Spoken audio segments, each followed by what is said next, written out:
Abra sua Bíblia em 2 Coríntios, capítulo 12. Obrigado. Vamos ler a partir do versículo 1.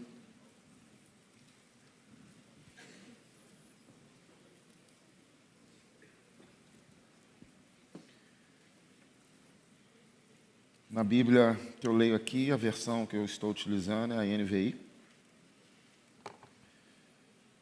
Nós vamos ler do versículo 1 ao versículo 10. É necessário que eu continue a gloriar-me com isso, ainda que eu não ganhe nada com isso. Passarei as visões e revelações do Senhor. Conheço um homem em Cristo que há 14 anos foi arrebatado ao terceiro céu. Se foi no corpo ou fora do corpo, não sei, Deus sabe. E sei que esse homem, se no corpo ou fora do corpo, não sei, mas Deus sabe, foi arrebatado ao paraíso e ouviu coisas indizíveis, coisas que ao homem não é permitido falar. Nesse homem me gloriarei, mas não em mim mesmo, a não ser em minhas fraquezas. Mesmo que eu preferisse gloriar-me, não seria insensato, porque estaria falando a verdade. Evito fazer isso para que ninguém pense a meu respeito mais do que em mim vê ou de mim ouve. Para impedir que eu me exaltasse por causa da grandeza dessas revelações, foi-me dado um espinho na carne, um mensageiro de Satanás, para me atormentar. 3 vezes roguei ao Senhor que o tirasse de mim, mas ele me disse: minha graça é suficiente para você, pois o meu poder se aperfeiçoa na fraqueza. Portanto, eu me gloriarei ainda mais alegremente em minhas fraquezas, para que o poder de Cristo repouse em mim.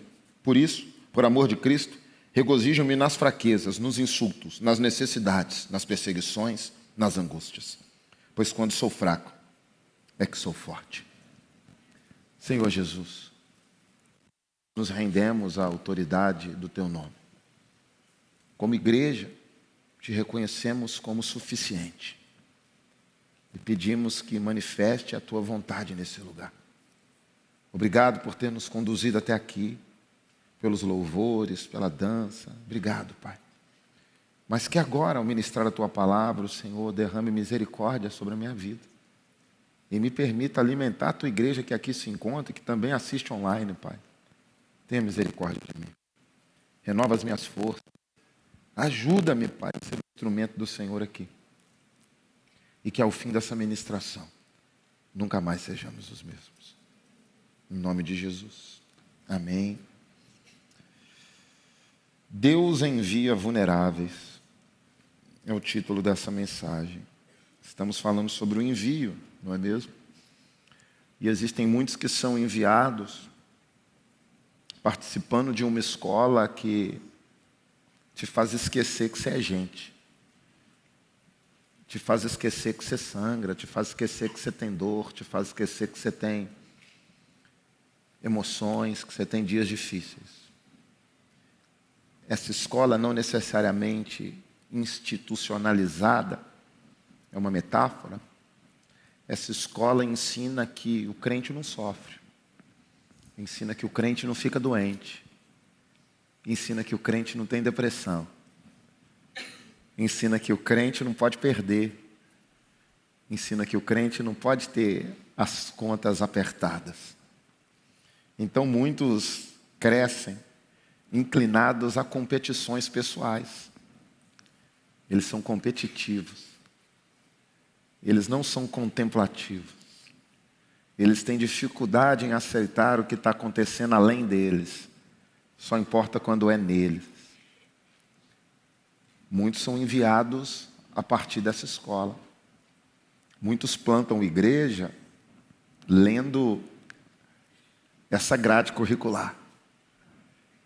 Sem disciplina, não tem nivelamento. Tem que ter disciplina para que exista nivelamento, equilíbrio. A disciplina para o cristão é muito mais do que te colocar parado em um lugar sem fazer o que você geralmente faz. A disciplina para o cristão é a intervenção pedagógica de Deus na nossa vida. Talvez você nunca pensou que a disciplina é a pedagogia de Deus para a gente. Deus ensinando, Deus trabalhando, Deus nos reeducando, Deus recalibrando os nossos passos, Então a disciplina é o que nivela uma igreja, a disciplina é o que nivela o crente. Uma vida desconectada da disciplina de Deus é uma vida desconectada desse nivelamento que a igreja tem que ter. Porém, do outro lado dessa escola, existe aquele de fato que possui todos os atributos intactos. O nome dele é Jesus. Nessa escola, a grade curricular é outra. Nessa escola, maior é quem serve. Nessa escola, a sugestão é entregar outra face. Nessa escola, os últimos são os primeiros. Nessa escola, a mulher senta na mesa. Nessa escola, a criança tem voz. Nessa escola, tem perdão. Nessa escola, a competição é para ver quem lava o pé um do outro primeiro. Eu prefiro ir a partir dessa escola. Eu prefiro ser a partir dessa grade curricular. É por isso que, para ser enviado, nós precisamos entender da onde flui a nossa motivação. Se dessa escola tirana ou se dessa escola mais humana, bíblica, cristã. Nós precisamos transferir a nossa matrícula, se ela estiver nessa escola tirana. Transferir para essa escola bíblica, essa escola humana, porque Deus envia vulneráveis. A escola da vulnerabilidade. Ninguém quer usar esse uniforme, não é mesmo? Olha lá o vulnerável. Olha lá o transparente. Olha lá. Ele entrega outra face. Olha lá. Ele oferta. Ele entrega as primícias do salário dele. Olha lá. Ele perdoa quem falou mal dele. Ele releva. Ele aceita quando ninguém aceita. Às vezes nós somos vistos até como gente tola. E a pessoa fala assim: eu sou crente, mas não sou otário. Já ouviu essa frase? Eu prefiro pagar para ser visto como otário mesmo. Problema nenhum não. Problema nenhum. Sabe por quê? Infelizmente eu passei um tempo da minha vida frequentando torcida organizada. E hoje eu prefiro ser visto como otário do que viver aquilo lá. Espertão, né? Cheio de esperto ali. Cheio de gente que não leva desaforo para casa. Então eu prefiro. O cara buzinar no meu carro ali, eu faço assim para ele, o cara fica até constrangido. O cara buzina. O cara fala de mim, eu dou oportunidade para ele pregar. A pessoa me apunhala, eu dou a mão. É a escola que eu recebi. E é por isso que Deus me permite te convidar para ser matriculado nessa escola. Porque eu sei que a grade curricular dela vale a pena. Não é raivosa, não é rixosa. Se eu te falar que eu não sinto raiva, estou sendo mentiroso, porque eu sou humano. Mas se eu te falar que eu durmo com raiva, não acredite nisso. Não acredite nisso. Eu não durmo com raiva. Eu não dou a minha paz para time de futebol, eu não dou a minha paz para vizinho, eu não dou a minha paz para gente da igreja, porque a paz que eu tenho foi Cristo que me deu. Ele diz assim: deixo-vos a minha paz vos dou, não dou como o mundo dá. Então, se é uma paz que Ele deu, eu não posso dar para os outros o que Ele me deu. E se eu permito que você tire essa paz, eu estou diminuindo a grandiosidade do que Deus me deu. E nessa escola eu aprendi que o envio requer pessoas pacíficas e pacificadoras. Quem abre igreja não pode ser brigão. Já viu o pastor brigão abrindo igreja? Brigão. Os caras, vai ter um pagode na frente da igreja dele, ele briga com os caras. Ele briga. Eu brigo mesmo. Beleza, não é legal ter um pagode na frente da igreja, mas você vai brigar, você vai resolver tudo na confusão agora. Tudo é na gritaria. O cara ainda fala assim, quase que eu saí no tapa. Eu transito, eu sento com pastores todo dia, eu escuto isso direto. Essa escola resolve no tapa. A escola de Cristo resolve no abraço. E Deus envia vulneráveis. Ninguém quer usar esse uniforme, ser fraco é a pior coisa, é viver sem influência. O Paulo fala assim, olha, eu tinha condição de ter glória aqui, eu podia viver me gloriando, eu podia viver feliz. Ele tem condição de ter glória pessoal, mas ele prefere ter a matrícula dele invertida. A inversão de matrículas não afunda ninguém em uma condição de tolice. O Espírito Santo de Deus é quem nos guia a uma condição de quem aponta para a glória de Deus. As situações acontecem, mas não enche o nosso ego. O que o Paulo está falando é isso, olha, eu tenho motivos para viver orgulhoso, vaidoso, mas eu não vou viver assim, porque eu não quero que pense de mim além do que eu sou. O Paulo está falando assim, eu tenho motivo, eu planto igreja, eu faço isso, eu faço aquilo. Meu testemunho é validado, mas não. Eu prefiro que me vejam como servo, eu prefiro que me vejam como fraco, eu prefiro que me vejam como um homem simples. As situações que Deus coloca na nossa vida, elas não nos envaidecem, elas nos fortalecem, irmãos. Nós precisamos pensar que às vezes a experiência que nós temos com Deus, ela mais nos afasta das pessoas do que nos aproxima. O que o Paulo está falando é exatamente isso. Ele está falando assim, olha, eu conheço alguém, e aqui nós não vamos muito fundo nisso, ele está falando, eu conheço alguém que viu coisas aí que ninguém viu. E ouviu coisa que ninguém ouviu. Nesse homem eu posso me gloriar. Mas eu prefiro permanecer nesse homem aqui com dor, com fraqueza, com vulnerabilidade. O que o Paulo está falando é o seguinte, que tem experiência que o próprio Deus dá, que se nós não tivermos a disciplina de Deus na nossa vida, essa experiência vai se transformar em uma espada que fere a nós e quem está do nosso lado. Eu vou te explicar melhor. Às vezes você tem uma revelação da parte de Deus e ela te transforma em uma pessoa vaidosa, não em uma pessoa serva. Você vira um falador de eis que te digo para todo mundo. E só sabe apontar o dedo. Nunca estende a mão. Tem gente que só vê demônio. Sério, só vê demônio. O cara fala assim, eu tenho visão aberta. A visão aberta dele é para o inferno. Para a porta do Sheol. Só vê demônio. O cara fica olhando para você assim, você fala, o que você está vendo aí?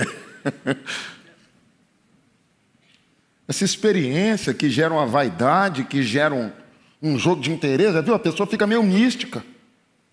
Eu vi um negócio ali, mas no momento certo eu te falo.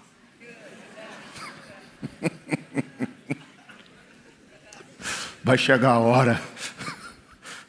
O Senhor vai revelar o momento. Mas eu já vi. Eu prefiro que me fala. Mesmo que for falar que eu vou morrer, fala logo, cara. Fala de uma vez. Mas você está entendendo que a pessoa fica vaidosa com algumas coisas que o próprio Deus entrega para ela? Às vezes ela está aqui, ó, Deus fala alguma coisa no ouvido dela, num momento legal de louvor. Ela sai daqui falando assim, tive uma experiência única. Só eu. Só eu. Irmão, tem experiência única, mas ela é potencializada na comunidade. Tudo que Deus entrega é para o serviço do outro. A não ser a salvação que é nossa, mas que nos faz servir o outro. E dessa forma o Paulo está totalmente certo que o que ele tem é a graça de Deus. E ele não precisa de mais nada. Mas o pecado natural que nós temos, carregamos, e é isso que é a realidade, é natural, a autoexaltação. E o apóstolo Paulo era uma pessoa acostumada a isso. Na vida ímpia dele, isso não era um problema, não. Ele era elogiado por todo mundo. O cara poliglota, filósofo, intelectual. Todo mundo falava bem do Paulo. Só que essa característica dele ficou cravada nele. Quando Deus nos chama, nós somos novas criaturas, mas tem que existir a santificação diária. Santidade não é tomar um banho, santidade é se lavar todos os dias, irmão. Eu preciso orar todos os dias por algumas coisas na minha vida. Eu preciso pedir para Deus tirar todos os dias algumas coisas da minha vida. E o Paulo está deixando claro, está falando assim, ó, se Deus não tocar, eu volto à minha vida vaidosa. Eu volto à minha vida ímpia. Deus foi menos eficiente? Não, mas o Paulo ainda continua tendo o livre-arbítrio, ainda continua tendo a possibilidade de caminhar pelos caminhos que ele caminhou e se distanciar de Deus. E aí fala assim, aí ele perdeu a salvação? Não. Pode ser que ele nunca tenha encontrado, não é o caso dele. Às vezes alguém fala assim, a salvação se perde? Não. E os que foram embora? Não foram alcançados. Simples. Ué, mas ele cantava, ele louvava, o próprio Jesus falou. E é melhor eu falar isso para você do que Jesus no último dia. Aonde a pessoa vai chegar e fala assim, mas eu expulsei demônio, eu preguei, eu fiz um monte de coisa no seu nome. Aí Jesus falou assim, mas eu não te conheço. Aí fica claro que tem gente que nunca foi dos nossos, mas achou que era. Aí ele foi, aquela frase, foi convencido, não foi convertido. É nesse ponto que nós temos que entender. Quando nós somos salvos, nós vivemos honrando a graça que foi derramada sobre a nossa vida. E a principal e a melhor forma é se santificando todos os dias. O processo de santificação é diário, o processo de santificação é contínuo e é crescente. Ele não é momentâneo nem diminuto, ele deve crescer. Quanto mais desafios eu tenho, mais eu me santifico. E o Paulo está dizendo isso. Porque ele tinha isso cravado nele. E o Senhor, por ser onipotente, poderia usar até isso que o Paulo tinha como característica para disciplinar o Paulo. E foi isso que ele fez. E o Paulo fala assim, tinha um mensageiro me atormentando. Alguns falam que era alguém gritando quando o Paulo pregava. Alguns falam que era uma dor na carne. Um monte de coisa. Confesso que eu nunca pesquisei de fato para saber que mensageiro que era esse. Mas tinha algo ali que incomodava o apóstolo e que servia como um alerta de Deus. O mensageiro agia relembrando Paulo, quem ele era e o que ele poderia ser. A tentação ou as tentações sempre batiam na porta dele. E sem o controle de Deus, provavelmente ele ia abrir a porta. É isso que acontece. Você acha que eu não sou tentado? Sério? Você acha que pastor não é tentado, não? Tentação não é só mulher, não é só dinheiro, diversas tentações. Eu sou tentado todo dia, toda hora, todo momento. Tentado por muito, tentado por pouco. Tentado por isso, tentado pela ausência disso. A tentação é real na minha vida. Eu não vivo desconectado de tentação. E nem quero viver. Porque se eu viver desconectado de tentação, significa que... Como é que chama quando a carne morre? Necrose? Necrosou. Já não sente dor. Não tem vida. Um dia eu fui ver um negócio, um dente meu tinha parado de doer, a mulher falou assim, você não tem nem dente, nem mais raiz, daqui a pouco você vai ficar sem tudo. Quando para de doer é porque morreu. Quando para de doer é porque não tem mais sangue circulando. Então, se um dia eu subir aqui sem a necessidade de dobrar os meus joelhos, porque eu estou sendo tentado a ser tomado pela vaidade, a ser tomado por alguma coisa, eu morri. Se um dia eu deixar de dobrar os meus joelhos, porque eu estou sendo tentado a dirigir um carro melhor do que eu tenho, comprar uma casa melhor do que a que eu tenho, usar uma roupa melhor do que eu tenho, perguntar se é a vontade de Deus, eu morri. Todo mundo é tentado, todo mundo tem tentação. Se Deus não estiver segurando a nossa mão, a gente abre a mão para a tentação. Fala, tentação, o café está quentinho. A cama está até só, tem ninguém aí, ó. Abre a porta para a tentação. Porque ela bate na porta, na minha e na sua. Ou não bate? Bate. Sem Deus a gente abre a porta para a tentação. E o apóstolo fez o quê? Orou. Aí você está falando assim, o Paulo orou. Quem diria, né? O Paulo orando. Orou 3 vezes ainda. Sabe o que aconteceu? Nada do que ele pediu. O espinho continuou no mesmo lugar. O mensageiro continuou incomodando do mesmo jeito. E aí, nós temos que entender, a oração foi respondida ou não foi? No meu entendimento, foi respondida. Porque se o Paulo ora para Deus fazer a vontade dele, Deus estava fazendo a vontade dele. Disciplinar o Paulo através do espinho na carne.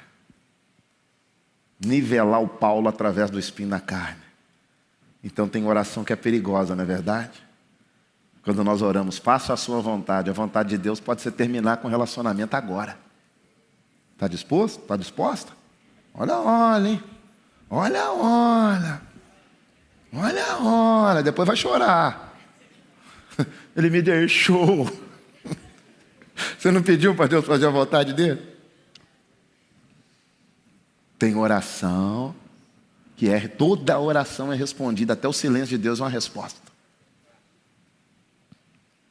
E o Paulo foi respondido, porque ele ora, faça a sua vontade em mim. A vontade de Deus era o quê? Um espinho na carne, Paulo. Para você ser sempre meu servo, para você ser sempre humilde, para você ser sempre submisso, para você nunca se exaltar com o que eu estou fazendo na sua vida. Para você plantar a igreja serva, para você plantar a igreja sem competição. As igrejas do Paulo, que ele plantava, o envio do Paulo, fez ele plantar igrejas com várias características, mas as principais características que eu encontro nas igrejas de Paulo, obviamente bíblicas, e a partir disso, elas são igrejas voltadas para a comunhão, ou seja, o Paulo abomina briga dentro da igreja.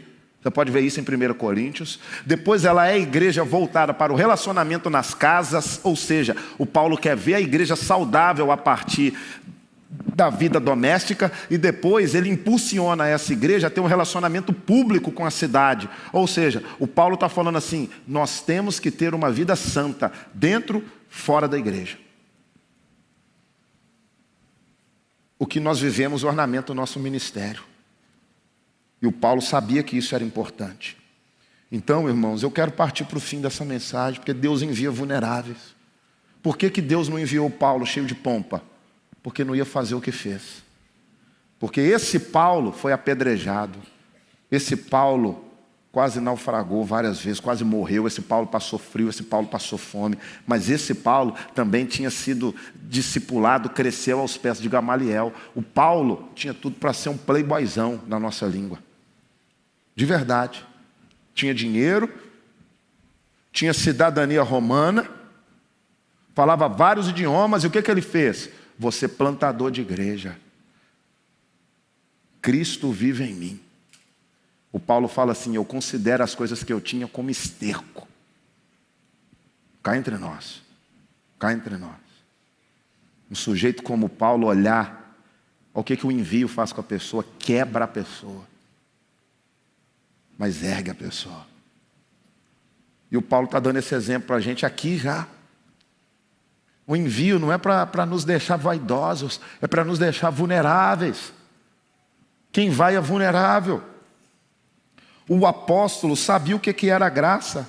Se alguém entendia o que era graça, era o Paulo. Porque desde quando ele caiu do cavalo, ele só permanece de pé por causa da graça de Deus. Desde que a vida dele foi poupada, ele vive pela graça. Ele sabia que a realização de tudo não era que ele estava fazendo, mas era Deus fazendo. Por isso, o mover de Deus na vida dele era o suficiente, como tem que ser para nós.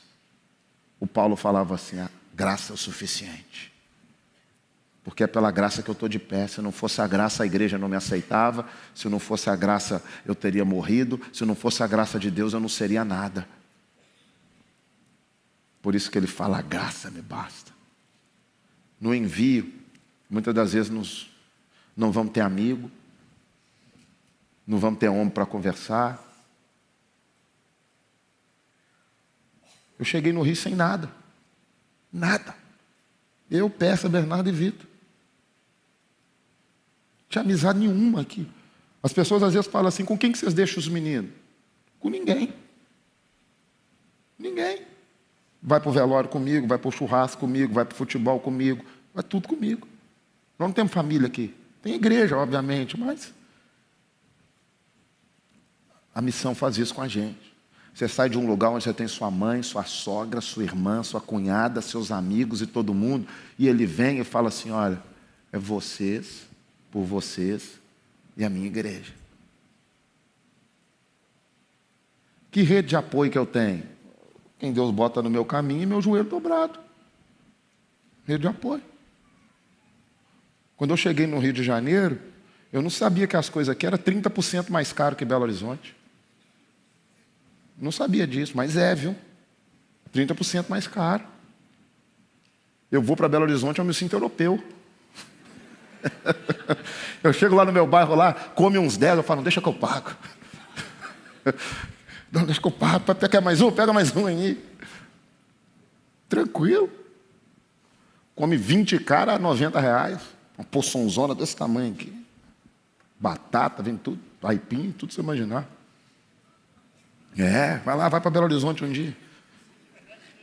Chega lá no Alípio de Melo e fala, não sou amiga do Vux, não acontece nada com você. Então assim, o envio nos deixa vulneráveis. Vulnerável. Às vezes está passando mal, quem vai cuidar de você? Deixa vulnerável. Quando eu cheguei aqui, eu e a Pérsia, nós não sabíamos que o chuveiro aqui é a gás. Não sabia. Lá em Belo Horizonte é resistência. Você liga o chuveiro e está quente. Aqui eu não tinha transferido a titularidade. Ficamos 2 semanas tomando banho gelado, cara. Até que eu falei, Pérsia, não dá mais. Aí eu botei no Instagram. Aí apareceu um irmão da igreja lá na mesma hora. Resolveu para mim. Aí você tem que ser vulnerável. Pedir ajuda. Bater na porta dos outros. Aceitar ajuda. Agora você quer ser enviado com tudo pronto, irmão? Não, sério mesmo. Será que você pelo menos fez por merecer isso? Você fez por merecer um salário melhor do que você tem aqui, na missão? Uma casa melhor do que você mora na missão? O que sustenta na missão é a graça. O que sustenta na missão é a presença de Deus. O que sustenta na missão é a mão que nós estendemos para Ele. O Paulo expõe as fraquezas dele. E quando expomos nossas fraquezas, Deus expõe o amor. O orgulhoso não desfruta disso não, irmão. Toda vez que alguém cai do cavalo pela vontade de Deus, ele vai se levantar para viver a vontade de Deus. Sofremos por esconder e não aceitar que Deus está tratando na nossa vida. O rei Josafá, lá em Crônicas, numa guerra, entendeu que ele não tinha força para enfrentar um exército que estava vindo na direção dele. 2 Crônicas 20, no versículo 2 e 3, chega um mensageiro e fala assim, um exército enorme, Josafá, está vindo na nossa direção. O Josafá ficou amedrontado e pediu orientação ao Senhor. E aí ele ordenou um jejum em todo o Judá. Ele olhou o exército e falou, estou com medo. Não tem jeito, eu vou orar. Mas sabe o que aconteceu? No versículo, deixa eu ir direto aqui. Vamos aqui no versículo 14, do mesmo capítulo 20 de Crônicas.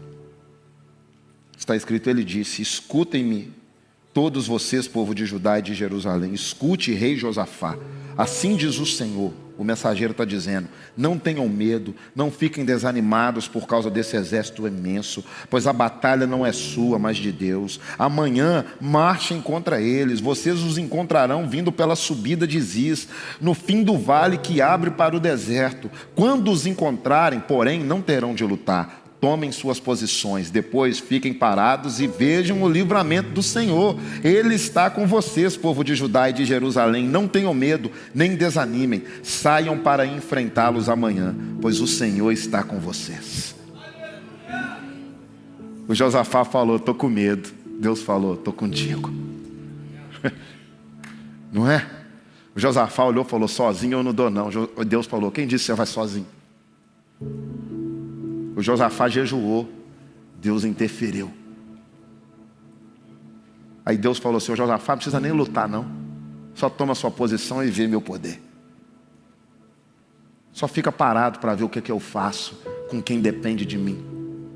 só fica parado para ver o que eu faço com quem ora, com quem confia na minha intervenção. Sai de casa e você vai ver que quem expõe que está fraco é fortalecido, porque eu sou fonte de força infinita. Eu não sei o que você está passando não, cara, mas eu sei que se você quer ir, você tem que ir abençoado por Deus. Eu não sei como é que está a sua célula, mas eu sei que talvez valha a pena você falar para Deus agora: Deus, está fraca, está difícil, está quase acabando, eu já não aguento mais liderar, interfira na minha vida. Eu já não consigo mais sozinho. Talvez é a hora de você sair daqui, acabar o culto, não é ficar de conversa fiada com sua célula, não. Fala assim: galera, vamos fazer um jejum até o final do ano, vamos multiplicar até o final do ano, vamos buscar quem se perdeu até o final do ano, vamos fazer alguma coisa até o final do ano, porque eu estou com medo dessa célula morrer. Porque eu estou sem força, cara. Eu preparei TCC, meu namoro terminou, eu fiquei endividado, eu já não aguento mais sozinho. Eu tô pagando de forte, mas eu estou morrendo aqui, cara. Sabia que você tem que ser vulnerável de vez em quando? Ser vulnerável. Chegar para as pessoas e falar: está difícil, hoje não dá não, vamos orar. Esses crentes fortão, super crente, não sei se é verdade não, cara. Porque se Jesus chorou, o que dirá de homens e mulheres comuns como eu e você? Gente que nunca tá mal, não sei não. Gente que nunca pede perdão, sei não. Gente que nunca revê os erros, sei não. E aí eu quero finalizar dizendo que não adianta saber o remédio se nós continuarmos sem fazer o uso dele. Se eu sei que o meu remédio é falta de vulnerabilidade, por que eu não vou ser vulnerável? Se eu sei que Deus resolve, por que eu não vou clamar para Ele?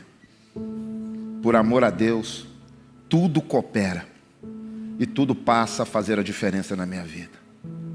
Quando somos fracos, somos fortes.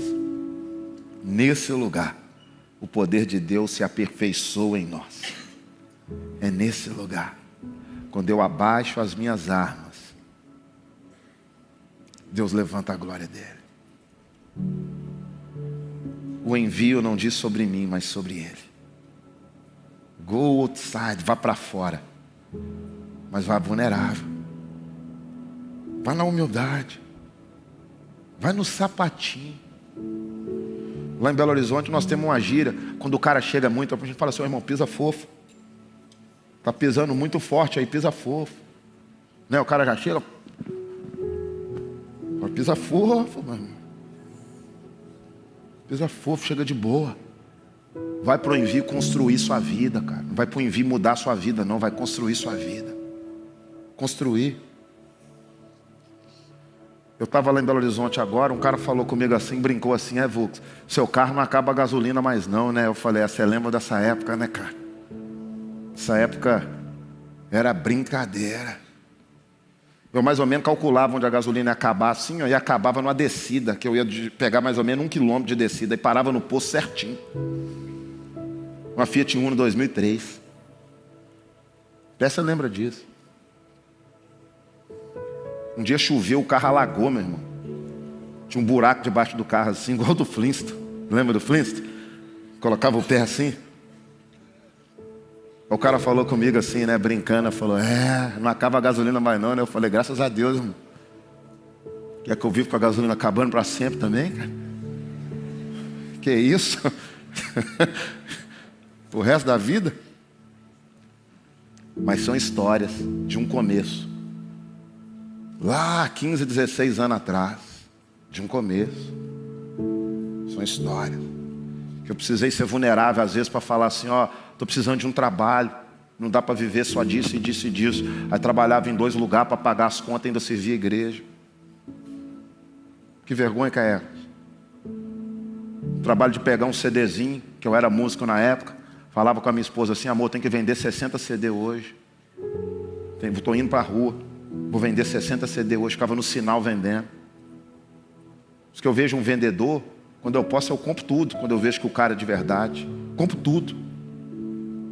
Cansei de comprar, quando eu vejo que a pessoa é séria, cansei de comprar caixa de paçoca. Aí eu compro e falo assim: não, nem quero. Pode continuar vendendo aí. Porque eu já vendi na rua, irmão. Eu nunca contei isso para vocês aqui. Já vendi na rua. Peça já panfletou na rua para pagar a conta. R$30 a diária. Talvez você não imagina isso quando você olha para a gente hoje, né? Talvez você não imagina. Não tem que imaginar também não. Não quero pagar de sofredor não. Eu sei de onde eu estava e não cheguei no lugar onde Deus tem para mim. Eu sei para onde Deus está me levando. Mas a graça me basta. Porque se Deus tirar tudo agora, a graça permanece e nela me deleitarei.